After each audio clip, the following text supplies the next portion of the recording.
Assalamualaikum warahmatullahi wabarakatuh. Bismillahirrahmanirrahim. Alhamdulillahi rabbil alamin. Wassalatu wassalamu ala asyrafil anbiya'i wal mursalin Sayyidina Muhammadin wa ala alihi wa ashabihi wa man tabi'ahu ila yaumiddin. Amma ba'du. Para pendengar yang saya muliakan, alhamdulillah seperti biasa pada malam hari ini kita bisa bersua kembali dalam kajian rutin kita, dalam kajian fikih, kajian kitab takrib. Alhamdulillah berkat taufik dari Allah Subhanahu wa taala, pada kajian kita yang lalu telah kita bahas, telah kita kaji mengenai puasa-puasa atau mengenai hari-hari yang diharamkan untuk berpuasa. Juga telah kita bahas mengenai puasa-puasa yang disunahkan. Dalam kesempatan kita kali ini kita akan membahas mengenai kafarat, mengenai hukuman atau kafarat bagi orang yang melakukan hubungan pada siang hari pada bulan Ramadan. Di sini Imam Abi Suja beliau berkata, Bismillahirrahmanirrahim. Wa man wati'a 'amidan fil farji fa'alaihi al-qada'u wal kaffaratu. Wal kaffaratu 'idqu raqabatin mu'minatin fa illam yajid fa siyamu syahraini mutatabi'aini fa illam yastati fa it'amu sittina miskinan. Yang artinya, barang siapa yang berhubungan atau jima pada siang hari pada bulan Ramadan amidan dengan disengaja, fil farji, di farji, fa'alaihil qadha, maka orang tersebut wajib untuk mengqadha puasa. Karena dengan melakukan jima tersebut secara otomatis puasanya batal, maka harus dia qadha pada hari yang lain setelah Ramadan. Wal kafaratu, dan dia harus membayar kafarat. Wal kafaratu, adapun kafarat yang wajib dia bayar adalah idqu raqabatin, membebaskan seorang hamba sahaya, mu'minatin, yang beriman, yang Islam maksudnya. Fa illam yajid, kalau dia tidak menemukan seorang hamba sahaya untuk dibebaskan sebagai tebusan kafarat, fasiyamu syahraini mutatabi'aini, maka dia wajib untuk puasa 2 bulan secara berturut-turut. Fa illam yastati', kalau dia tidak mampu untuk puasa 2 bulan secara berturut-turut, fa it'amu sittina miskinan, maka dia wajib untuk memberi makan 60 orang fakir miskin. Intinya atau jelasnya, bagi orang yang merusak puasa Ramadannya dengan melakukan hubungan suami istri pada siang hari pada bulan Ramadan, hubungan tersebut dia lakukan dengan sengaja, dan dengan mengetahui, dia tahu bahwasanya kalau dalam keadaan berpuasa dia tidak diperbolehkan melakukan hubungan suami istri. Mukhtaran, juga orang tersebut melakukan hubungan tersebut tidak atas paksaan, dilakukan dengan keinginan sendiri tanpa ada paksaan. Dan orang tersebut adalah orang yang wajib untuk melakukan puasa, orang yang sudah berkewajiban untuk melakukan puasa, yaitu orang tersebut sudah baligh dan berakal.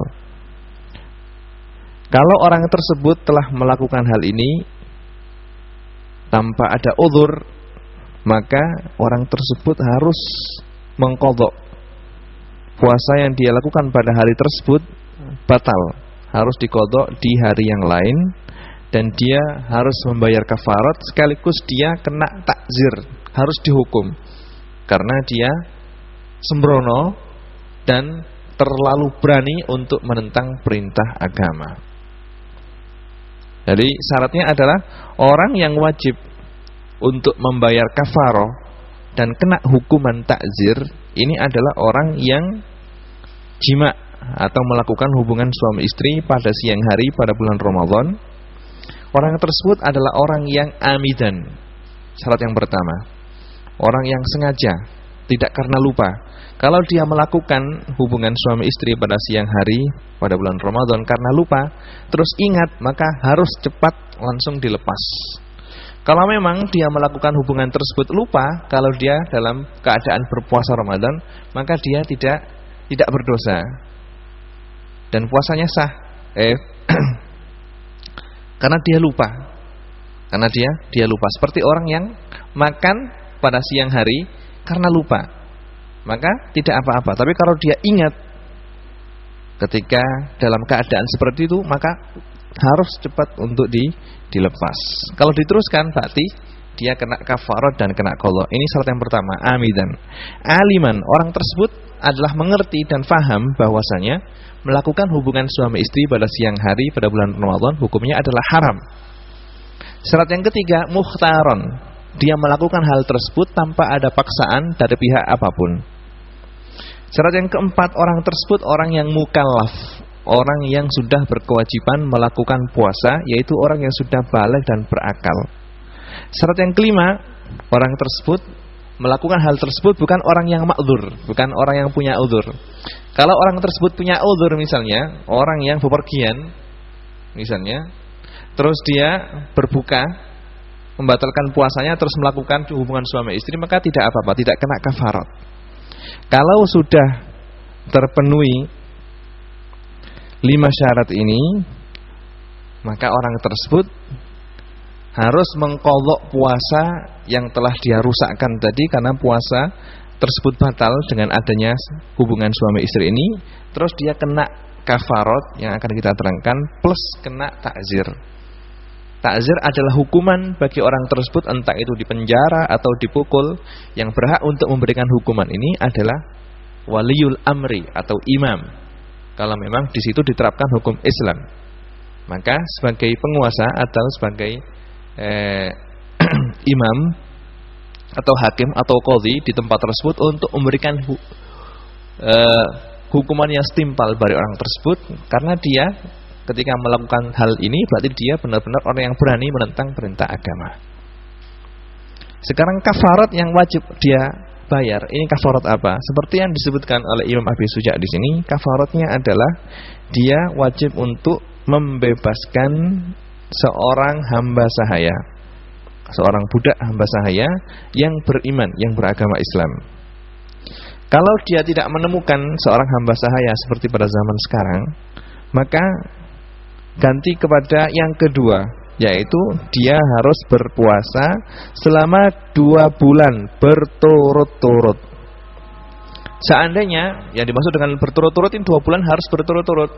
Seandainya 2 bulan dia berpuasa sudah mendapatkan 56 hari, kurang 4 hari sudah selesai puasa kafaratnya, terus dia jatuh sakit, maka dia harus mengulang dari awal lagi. Maka harus mengulang dari awal lagi. Ini adalah dimaksud dengan puasa 2 hari yang mutatabi'aini, berturut-turut. Kalau tidak mampu untuk berpuasa, maka dia harus memberi makan sedekah kepada fakir miskin sebanyak 60 orang fakir miskin. Setiap orang dikasih 1 mud. 1 mud ini kira-kira 544 gram atau sekitar 7 on kurang sedikit. 7 on kurang sedikit. Setiap fakir miskin dikasih beras 7 on. Dikasih makanan pokok daerah tersebut. Kalau makanan pokok daerah tersebut orang-orang semuanya makan beras, maka harus memberikan beras 1 mud untuk setiap orang sebanyak 60 orang. 1 mud itu kira-kira 7 on kurang setengah, ya 6 on setengah. Dalil dari hal ini adalah sebuah hadis yang diriwayatkan oleh Imam Bukhari dan Imam Muslim dan yang lainnya dari sahabat Abu Hurairah radhiyallahu anhu, qala bainama nahnu julusun 'inda an-nabiy sallallahu alaihi wasallam id ja'ahu rajulun faqala ya Rasulullah halaktu. Qala malaka? Qala waqa'tu ala imra'ati wa ana sha'imun.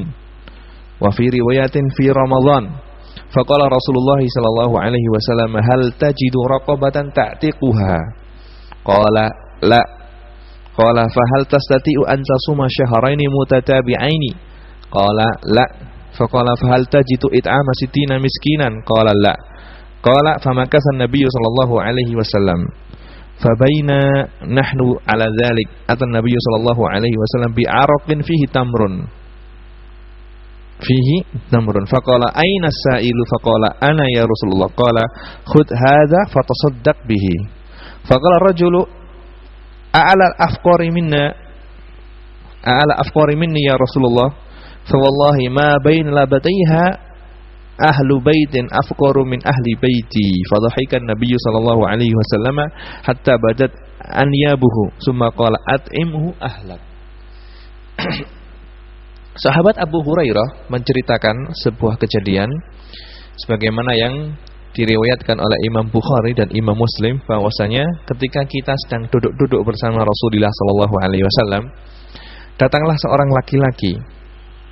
Orang laki-laki ini bertanya kepada Rasulullah, "Ya Rasulullah, wahai Rasulullah, halaktu, celakalah aku." Rasulullah berkata, "Kenapa? Ada apa?"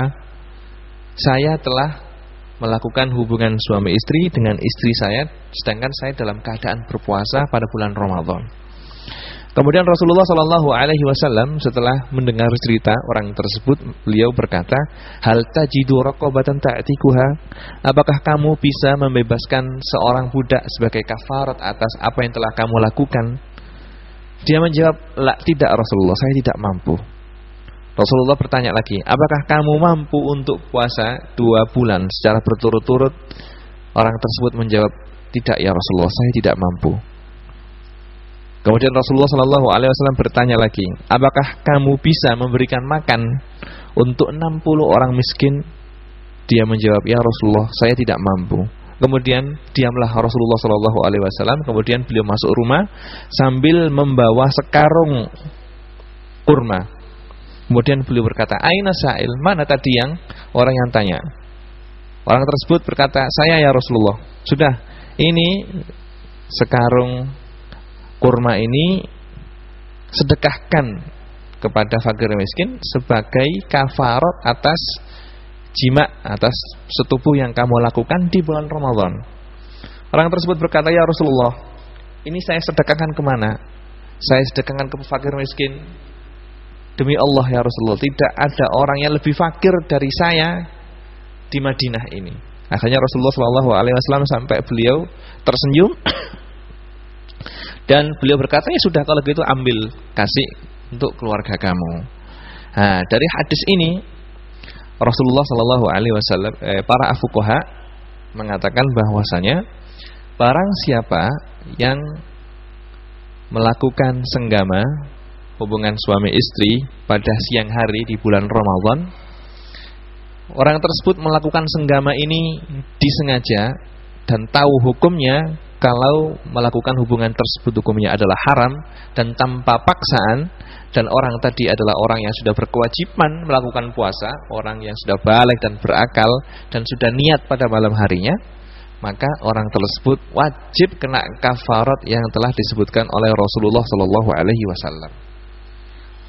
Para ulama mengatakan di samping kena kafarat, wajib lagi untuk kena takzir, dan ini adalah sebuah telah menjadi kesepakatan para ulama. Imam Baghawi menukil ijma atau kesepakatan para ulama bahwasanya orang yang melakukan hal seperti ini wajib untuk ditakzir, wajib untuk dihukum, baik itu dipukul atau dipenjara, yang penting harus dihukum kalau memang di sana ada pemerintah yang menerapkan hukum Islam.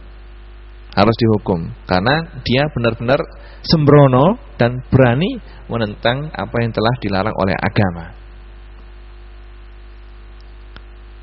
Tidak kena takzir saja, juga wajib untuk mengqadha hari tersebut, karena satu hari tadi, hari yang mana dia telah membatalkan puasanya dengan jima tadi, itu harus diqadha di hari yang lain.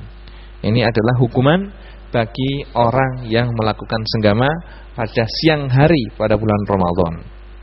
Adapun puasa-puasa yang wajib yang lainnya selain bulan Ramadan, maka tidak ada hukuman kafaratnya. Misalnya orang yang melakukan puasa wajib, misalnya puasa untuk mengganti dam pada bulan haji misalnya, ini puasa wajib. Seandainya dia merusakkan puasa tersebut dengan jima misalnya, maka tidak ada kafaratnya. Kafarat ini adalah khusus untuk orang yang membatalkan 1 hari atau 2 hari pada bulan Ramadan dengan jima. Dan hukuman kafarat ini jika orang tersebut melakukan jima atau senggama 2 hari, berarti dia kena kafarat 2 hari, 2 kali. Kalau dia melakukan senggama ini 3 kali pada bulan Ramadan, 3 hari pada siang bolongnya, maka dia kena kafarat 3 kali. Kena kafarat 3 kali. Dan ini adalah telah menjadi kesepakatan ulama Syafi'iyah. Baik. Kemudian setelah menerangkan masalah kafarat, Imam Abi Suja beliau berkata, "Wa man mata wa alaihi saumun min Ramadhana ut'ima anhu likulli yaumin muddun. Wa syaikhu alfani in ajaza anis saumi yuftiru wa yut'imu an kulli yaumin muddan." Yang artinya waman mata, dan barang siapa yang mati, wa alaihi saumun, dan punya kewajiban berpuasa, meninggalkan puasa Ramadan, ut'ima anhu likulli yaumin muddun, maka wajib bagi ahli warisnya untuk bersedekah 1 mud setiap harinya sebagai puasa yang ditinggalkan oleh orang tersebut.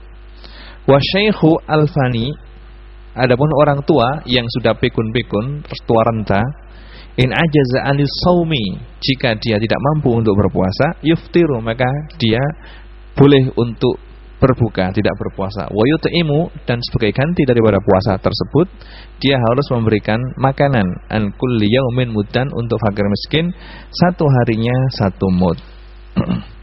Jadi orang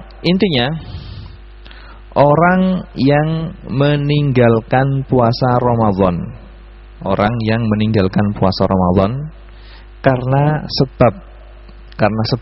karena uzur.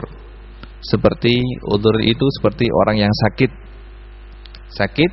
dan para dokter mengatakan Anda tidak boleh berpuasa, kalau berpuasa nanti sakitnya tambah parah misalnya, atau uzur bepergian misalnya. Yang penting orang yang meninggalkan puasa Ramadan dengan adanya uzur, baik itu sakit atau bepergian, maka orang tersebut wajib untuk mengqadha sebelum datang Ramadan tahun depan.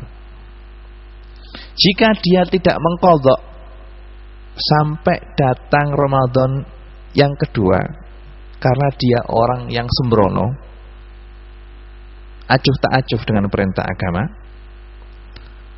maka orang tersebut berdosa dan wajib untuk qadha. Di samping qadha juga wajib untuk membayar fidyah.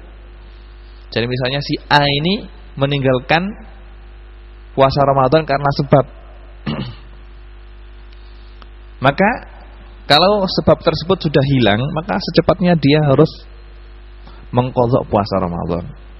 Jika dia orang yang sembrono dan tidak ada begitu perhatian dengan perintah agama, naudzubillah, sampai datang Ramadan lain, sampai datang Ramadan yang akan datang dia belum mengqadha, maka dia wajib untuk mengqadha. Di samping wajib untuk mengqadha, wajib untuk membayar fidyah. Nah, fidyah ini adalah memberikan makanan pokok kepada fakir miskin. Setiap untuk 1 harinya memberikan 1 mud. 1 mud itu seperti yang saya terangkan tadi, 6 on lebih separuh, 6 on lebih 44 gram. Gampangnya 6 on setengah dari makanan pokok setiap daerah yang dia berada di mana. Kalau misalnya ini, kalau memang dia meninggalkan puasa bulan Ramadan karena udzur, terus sudah bisa mengqadha, tapi dia tidak melakukan qadha secepatnya. Kalau orang tersebut meninggalkan puasa karena udzur, terus udzurnya itu terus, misalnya orang meninggalkan puasa karena sakit, di tengah-tengah Ramadan dia jatuh sakit dan tidak bisa melakukan puasa. Kalau misalnya sakitnya ini terus, dia belum sembuh-sembuh sampai datang Ramadan yang lain, Ramadan tahun depan dia masih tetap sakit, maka dia tidak wajib untuk mengqadha. Belum kewajiban untuk mengqadha karena dia masih punya udzur. dan tidak wajib untuk membayar fidyah. Jika dia mati, jadi orang yang meninggalkan puasa Ramadan terus dia mati, belum sempat untuk mengqadha. Jika dia mati dan belum sempat untuk mengqadha, jika dia belum sempat mengqadha tadi itu karena ada uzur. Jadi Ramadan sakit tersebut berlangsung sampai Syawal, sampai Dzulqa'dah, Dzulhijjah, masih tetap sakit terus meninggal. Maka orang tersebut tidak wajib untuk mengqadha dan tidak wajib untuk dibayar fidyah, karena dia bukanlah orang yang sembrono, karena dia meninggalkan puasa karena sakit, terus sakit ini berlangsung terus sampai dia meninggal. Berarti dia tidak wajib untuk diqadha'i puasanya dan tidak wajib untuk dikasih fidyah dan tidak berdosa.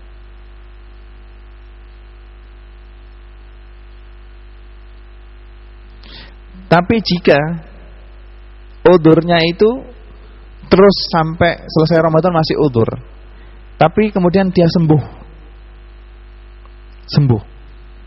dan bisa untuk mengqadha, tapi dia tidak secepatnya mengqadha sampai meninggal. Misalnya dia meninggalkan 5 hari pada bulan Ramadan, pada tanggal 25 dia jatuh sakit, sampai berlangsung terus sakit sampai habis bulan Syawal baru dia sembuh.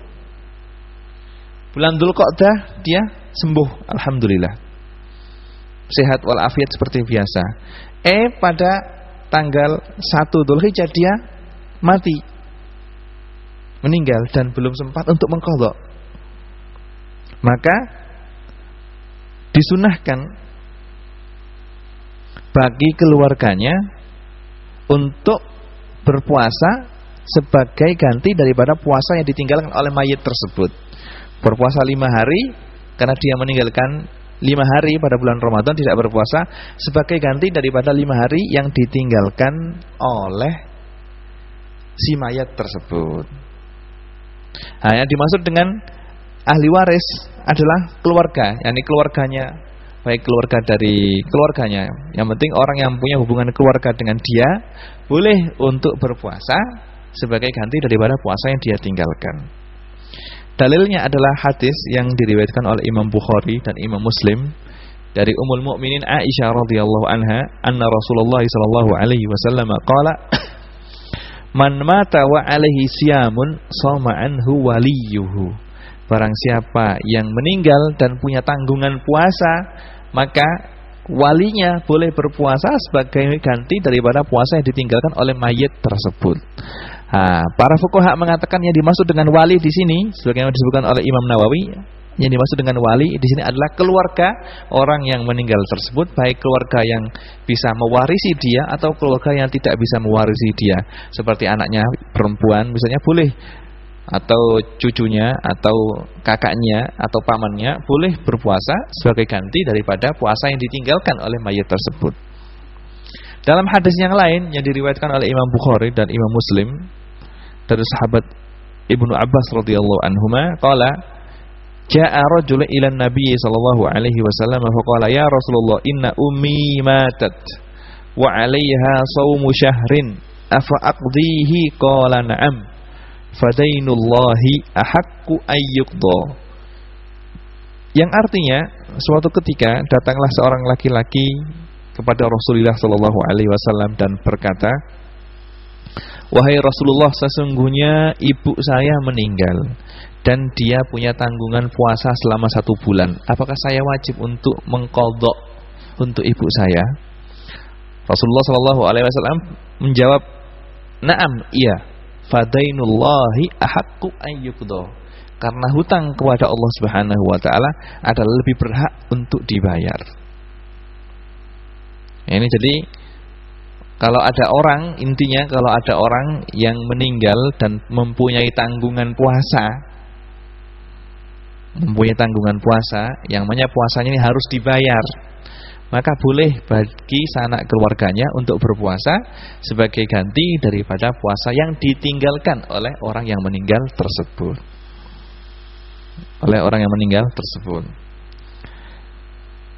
Dan juga boleh bagi orang lain yang bukan sanak keluarga daripada mayat tersebut untuk berpuasa sebagai ganti daripada puasa yang ditinggalkan oleh orang yang meninggal tadi, tapi dengan syarat dia berpuasa atas izin dari keluarga orang yang meninggal tadi.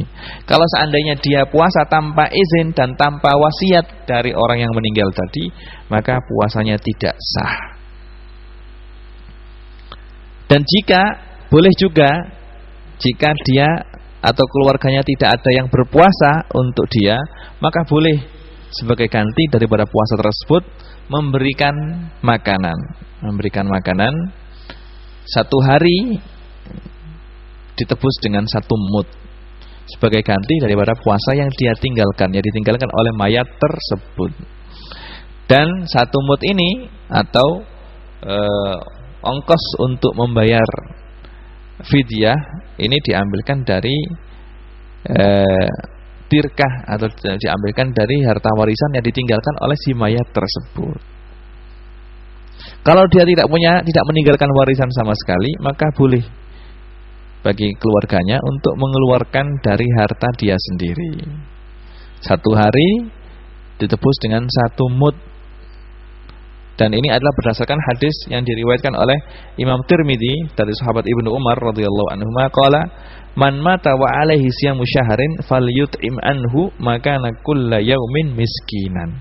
Yang artinya barang siapa yang meninggal dan mempunyai tanggungan puasa, falyut'im anhu, maka boleh puasa yang ditinggalkan tadi diganti dengan memberikan makanan pokok untuk fakir miskin 1 hari 1 mud. 1 hari 1 mud. Dalam hadis yang lain yang diriwayatkan oleh Imam Abu Dawud dari sahabat Ibnu Abbas radhiyallahu anhuma, qala idza marida ar-rajulu fi ramadhan summa mata wa lam yasum ut'ima anhu. Yang artinya jika seorang laki-laki sakit pada bulan Ramadan kemudian meninggal dan tidak sempat untuk berpuasa, ut'ima anhu, maka boleh diganti dengan membayar fidyah untuk puasa yang telah ditinggalkan tadi. Jadi ini adalah bagi orang yang meninggal terus mempunyai hutang puasa yang puasanya wajib untuk dibayar. Siapa? Yaitu jika orang meninggalkan puasa karena udzur seperti sakit atau bepergian. Jika udzur tersebut tetap berlangsung sampai dia meninggal, seperti orang yang sakit pada bulan Ramadan tidak bisa berpuasa, sakit ini terus berlangsung sampai dia meninggal dan tidak ada kesempatan sama sekali untuk mengqadha, tetap sakit, maka orang tersebut tidak wajib untuk mengqadha dan tidak dosa karena dia meninggalkan puasa karena ada udzur, yaitu sakit. Jika orang tersebut meninggalkan puasa karena udzur, terus udzurnya telah selesai, orang meninggalkan puasa karena sakit. Baik. Setelah selesai puasa sakitnya sembuh. Pada bulan Syawal sembuh dari sakit sama sekali. Terus sehat walafiat sampai meninggal dan belum sempat untuk mengerjakan qadha puasa yang telah dia tinggalkan, maka wajib sunnah untuk diganti puasa yang telah ditinggalkan lagi tadi dengan puasa dipuasai oleh ahli warisnya atau dibayar pakai mud. Adapun orang yang meninggalkan puasa karena tanpa ada udzur sama sekali, orang meninggalkan puasa tanpa ada udzur sama sekali, maka wajib untuk sesegera mungkin untuk mengqadha puasanya kalau sudah datang setelah hari puasa, hari raya. Misalnya ada orang meninggalkan puasa tanpa ada udzur, dia tidak berpuasa 2 hari atau 3 hari pada bulan Ramadan tanpa ada udzur sama sekali. Maka nanti kalau sudah selesai hari raya tanggal 2 Syawal, tanggal 3 Syawal, wajib dia secepatnya untuk mengqadha puasanya. Kalau keburu meninggal belum sempat mengqadha, maka puasa yang ditinggalkan diganti dengan puasa oleh ahli warisnya atau dibayar dengan mud oleh ahli warisnya. Dan perlu diketahui bahwasanya meninggalkan puasa Ramadan tanpa ada sebab hukumnya adalah dosa besar. Hukumnya adalah dosa sangat besar karena dia berani meninggalkan perintah Allah Subhanahu wa taala, seperti orang yang meninggalkan salat dan meninggalkan zakat. Orang yang berkewajiban salat terus meninggalkan salat Kalau dia meninggalkan sholat ini tidak karena ingkar wajibnya sholat, berarti dia adalah orang yang telah melakukan dosa besar, yang insya Allah akan kita bahas pada pertemuan kita yang akan datang. Begitu juga orang yang meninggalkan puasa karena tidak ada udzur sama sekali, berarti dia telah melakukan dosa yang sangat besar sekali. Ini adalah bagi orang yang meninggalkan puasa. Wa syaikhul fani, dan orang tua, kakek dan nenek-nenek renta, in ajaza anis saumi, kalau dia tidak mampu untuk berpuasa, yuftiru, maka dia boleh untuk meninggalkan puasa. Wa yut'imu, dan mengganti puasa tersebut dengan membayar fidyah, an kulli yaumin muddan, satu hari dibayar satu mud. Jadi jika ada seorang kakek yang sudah sangat tua atau nenek-nenek yang sudah sangat tua, yang sudah tidak mampu lagi untuk berpuasa, maka orang tadi tidak berkewajiban untuk berpuasa. Karena apa? Karena Allah Subhanahu wa taala telah berfirman, la yukallifullahu nafsan illa wus'aha. Allah Subhanahu wa taala tidak akan membebani seseorang hambanya kecuali terhadap sesuatu yang bisa dia lakukan. Kalau orang tersebut sudah tidak mampu untuk berpuasa, berarti dia tidak berkewajiban untuk berpuasa. Yang wajib atas dia adalah mengeluarkan fidyah. Setiap harinya satu mud sebagai puasa yang dia tinggalkan. Ya, sebagai puasa yang dia tinggalkan. Yang wajib untuk dia adalah membayar mud. Dan membayar fidyah ini tidak boleh dikeluarkan sebelum puasa, harus dikeluarkan setelah puasa, atau dia keluarkan setelah masuknya hari. Jadi kalau misalnya dia meninggal, dia mau sebagai ganti dari dia, jadi untuk besok ya, untuk puasa besok itu boleh dikeluarkan fidyahnya setelah tenggelamnya matahari, pada malam harinya. Berarti kalau dia mau meninggalkan misalnya puasa hari Senin, berarti malam Seninnya sudah boleh dibayar fidyah. Adapun membayar fidyah sebelum masuknya Ramadan tidak diperbolehkan. Ini semua berdasarkan sebuah hadis ya, yang diriwayatkan oleh Imam Bukhari dari Atha, bahwasanya Ibnu Abbas radhiyallahu anhuma mentafsiri firman Allah Subhanahu wa taala, wa 'alal ladzina yutiqunahu fidyatun ta'am miskin. Beliau mengatakan wa 'alal ladzina yutawwiqunahu. Beliau mengatakan yaitu yang dimaksud dengan yutawwiqunahu di sini adalah orang tua renta yang tidak mampu untuk berpuasa, baik laki-laki atau perempuan. Maka mereka wajib sebagai gantinya fidyatu ta'am miskin, memberikan fidyah untuk fakir miskin satu harinya satu mud. Begitu juga seperti hukum orang tua yang tidak mampu untuk berpuasa, orang sakit yang sudah tidak bisa diharapkan kesembuhannya. Orang sudah kena sakit parah sekali, sudah tidak bisa diharapkan kesembuhannya. Maka orang yang seperti ini keadaannya, dia tidak wajib berpuasa. Dia tidak wajib untuk berpuasa karena puasa akan memberatkan dia dan akan mengakibatkan kematian dia.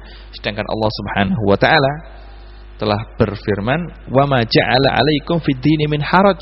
Allah Subhanahu wa taala tidak menjadikan dalam beragama itu sesuatu yang memberatkan, sesuatu yang mencapekkan. Agama itu gampang untuk dikerjakan. Kalau orang yang keadaannya seperti ini, sakit dan tidak kunjung sembuh, tidak bisa diharapkan kesembuhannya, maka yang wajib atas dia adalah membayar fidyah satu mud sebagai ganti dari satu hari yang dia tinggalkan. Setiap hari dia membayar satu mud, hukumnya seperti orang tua renta yang tidak mampu lagi untuk berpuasa. Ini bagi orang sakit yang tidak bisa diharapkan kesembuhannya. Kemudian Imam Abi Suja mengatakan, wal hamilu wal murdi'u in khafata ala anfusihima aftarata wa alaihima alqadha. Dan orang yang mengandung, wal murdi', dan orang yang menyusui, in khafata ala anfusihima, jika mereka takut kalau berpuasa, takut bahaya terhadap diri mereka, wa aftarata, dan mereka tidak berpuasa, fa'alaihimal qadha, maka mereka wajib untuk mengqadha puasa yang mereka tinggalkan. Wa in khafata ala waladaihima, dan jika mereka berdua takut atas kedua anak mereka jika berpuasa, aftarata, maka mereka boleh untuk tidak berpuasa. Wa alaihimal qadha, dan mereka wajib untuk mengqadha. Wal kafaratu, dan membayar kafarat. An kulli yaumin muddan, wajib membayar kafarat, membayar kafarat untuk fakir miskin 1 mud untuk ganti 1 hari. Intinya, khulasahnya bahwasanya jika kita menemukan perempuan dalam keadaan hamil atau dalam keadaan menyusui, jika orang hamil atau menyusui ini jika berpuasa dia takut nanti akan berbahaya untuk dirinya, maka jika dia berbuka tidak berpuasa karena takut atas diri mereka berdua, maka mereka boleh untuk tidak berpuasa dan wajib untuk mengqadha pada hari-hari yang lainnya. Ini karena berdasarkan sebuah hadis yang diriwayatkan oleh Imam Tirmidzi dan Imam Abu Dawud dan yang lainnya dari Anas Al-Ka'bi radhiyallahu anhu an Rasulillah sallallahu alaihi wasallam qala innallaha ta'ala wadha'a 'anil musafir shauma wa syatras shalah wa 'anil hamili aw murdi'is shaum. Ya, artinya Allah Subhanahu wa taala telah memberikan keringanan bagi orang yang bepergian untuk meninggalkan puasa dan diganti dengan hari yang lain, wa syatras shalah, dan memberikan keringanan kepada orang yang bepergian untuk meringkas sholat dengan jamak atau dengan taksir, dengan qashar. Wa anil hamili wal murdi'is shaum, dan memberikan keringanan bagi orang yang dalam keadaan menyusui dan dalam keadaan mengandung untuk tidak berpuasa dan diganti dengan pada waktu yang lainnya. Tapi kalau mereka berdua, orang yang sedang menyusui dan orang yang sedang hamil ini meninggalkan puasa karena takut atas kedua anaknya, dengan mengatakan, nanti kalau saya puasa, saya takut nanti terjadi keguguran misalnya. Nanti kalau saya berpuasa, saya takut anak saya akan mati dalam perut saya misalnya. Nanti kalau saya puasa, saya takut nanti susu saya tidak deras lagi, sehingga anak saya tidak bisa menyusu.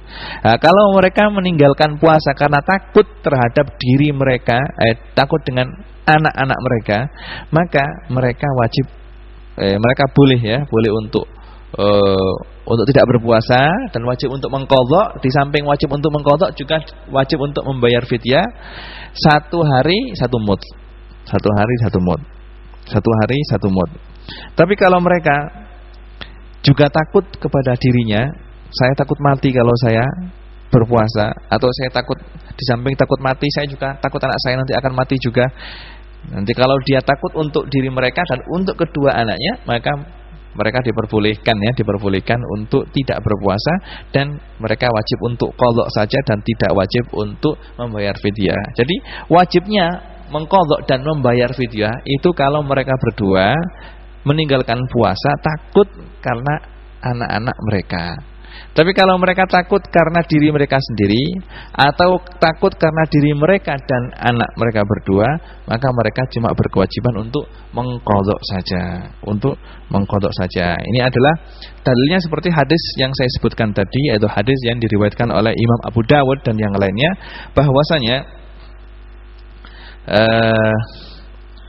Ibnu Abbas mentafsiri firman Allah Subhanahu wa taala, wa 'alal ladzina yutiquna fidyatun ta'amu miskin. Beliau mengatakan kanat rukhsatan lisyaikh al-kabir wal mar'ah al-kabira wa huma yutiqunu shaum ayyaftira wa yut'ima kulla yawmin miskinan wal khubla wal murdi idza khafata aftarata wa at'amata. Jadi Ibnu Abbas mengatakan bahwasanya diperbolehkannya atau keringanan untuk meninggalkan puasa dan diganti dengan fidyah ini adalah bagi orang yang sudah lanjut usia, baik laki-laki atau perempuan, atau bagi orang yang sedang mengandung dan orang yang sedang menyusui. Kalau mereka takut atas anak-anak mereka, maka mereka diperbolehkan untuk meninggalkan puasa dan wajib untuk mengqadha serta membayar fidyah. Membayar fidyah. Dan pentafsiran ini secara otomatis meskipun dari sahabat Ibnu Abbas, tapi sahabat Ibnu Abbas tidak mentafsiri seperti ini kecuali tafsiran tersebut beliau peroleh dan beliau fahami dari apa yang diajarkan oleh Rasulullah sallallahu alaihi wasallam.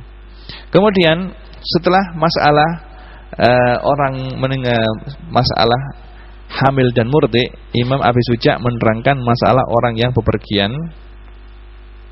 Wal maridu wal musafiru safaran tawilan yuftirani wa yaqdiyan. Dan orang yang bepergian dan orang yang sakit, maka mereka diperbolehkan untuk tidak berpuasa. Tidak berpuasa ya. Bagi orang yang bepergian boleh mereka meninggalkan puasa karena Allah Subhanahu wa taala telah berfirman dalam surat Al-Baqarah ayat 184. Allah berfirman, "Faman kana minkum maridhan aw 'ala safarin fa iddatun min ayyamin ukhra." Dan bagi siapa yang dalam keadaan sakit atau dalam keadaan bepergian, maka boleh meninggalkan puasa dan diqadha pada hari-hari yang lain. Diqadha pada hari-hari yang lain. Dan yang dimaksud dengan orang yang sakit di sini adalah orang yang sakit jika dia berpuasa, maka dia merasa sangat sakit. Dia merasa sakit, atau para dokter mengatakan kalau Anda berpuasa, maka sakit Anda akan bertambah. Atau kalau Anda berpuasa, maka kesembuhan Anda akan bertambah lama. Atau para dokter mengatakan jika Anda berpuasa nanti dikhawatirkan terjadi sakit baru. Maka kalau dalam keadaan seperti ini, orang ini boleh meninggalkan puasa. Dan nanti kalau sudah sembuh wajib untuk mengqadha pada hari yang lain. Cuma kalau orang ini misalnya sakitnya itu jam-jaman, misalnya sakitnya tidak terus sakit, tapi kadang-kadang dia sakit 6 jam sakit, 6 jam badannya enak, 6 jam dia panas, 6 jam badannya enak. Atau kadang-kadang satu hari penuh itu panas, 12 jam panas, 12 jam dia badannya segar bugar. Maka kalau orangnya sakit seperti ini, jika ketika malam hari pada waktu sahur itu badannya enak, maka orang sakit seperti ini wajib untuk niat untuk berpuasa. Kalau misalnya pada waktu sahur badannya merasa enak dan segar bugar, wajib untuk niat. Lah jika datang sakitnya pada siang harinya, maka dia boleh untuk berbuka, tidak berpuasa. Tapi jika pada waktu sahur dia dalam keadaan sakit, panas misalnya, atau kumat penyakitnya, maka tidak wajib untuk niat. Untuk niat. Boleh langsung untuk tidak puasa mulai dari pagi pada malam harinya.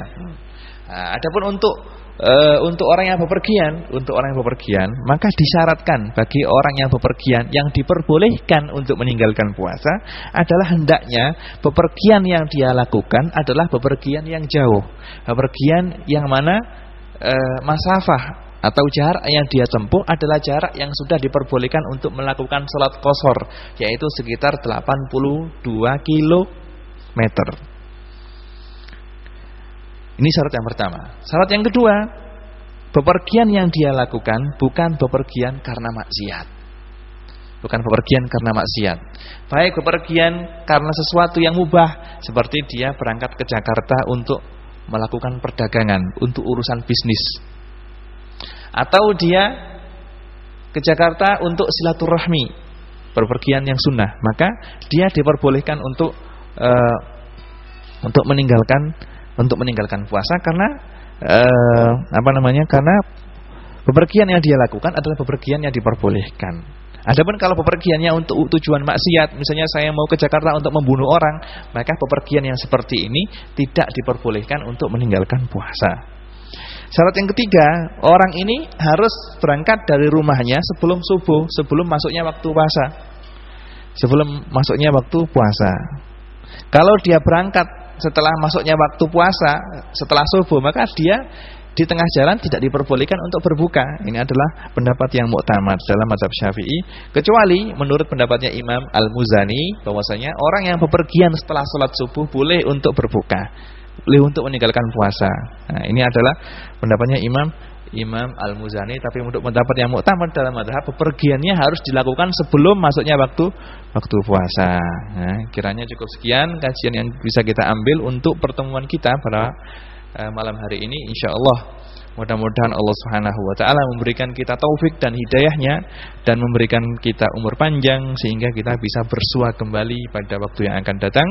Nasallallahu Subhanahu wa taala ayarzuqana ilman nafi'a wa yarzuqana al-amal bihi wa yaj'al ilmana hujjatan lana la hujjatan 'alaina. Wa sallallahu ala sayyidina Muhammadin wa ala alihi wa sahbihi wa sallam. Subhana rabbika rabbil izzati amma yasifun wa salamun alal mursalin walhamdulillahi rabbil alamin. Wassalamu alaikum warahmatullahi wabarakatuh.